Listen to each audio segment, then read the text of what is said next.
May mga tao na excited, may mga taong hopeful, okay po yan. We're all for that. Pero wag natin pong tanggalin din, may mga tao na papasok ngayon, January, parang may kakaiba pa talaga sa mangyayari sa akin ngayong panahon na to.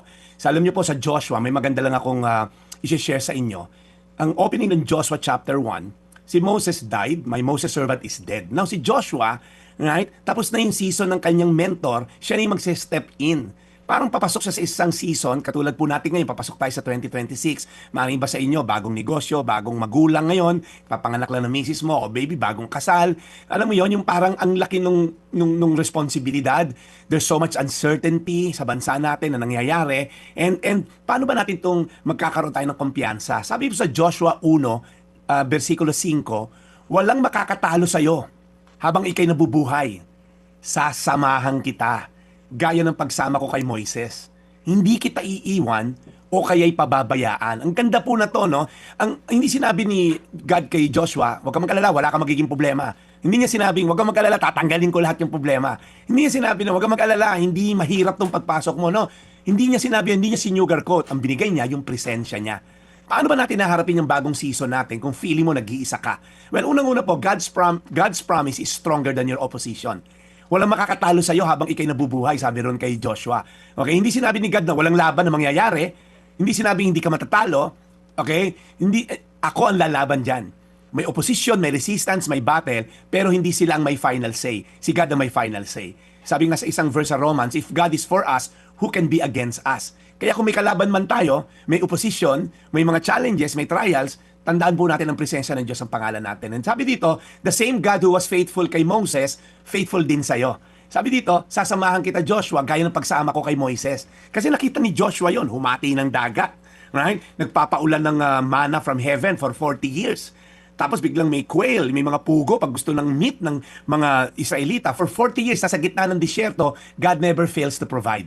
So kung anumang disyerto ka nandito ngayon, the Lord can provide even in the impossible situation. Kaya sabi kay Joshua, kung feeling mo na kay Moises ako, huwag kang mag-alala, hindi nagbago yung treatment ko sa iyo. Sasamahan din kita. At pangatlo, ito po yung huling gusto ko encourage sa inyo. God's presence is your greatest security. Sabi, hindi kita iiwan ni pababayaan man. I will never leave you nor forsake you. Ang mundo na to, ang security, pera.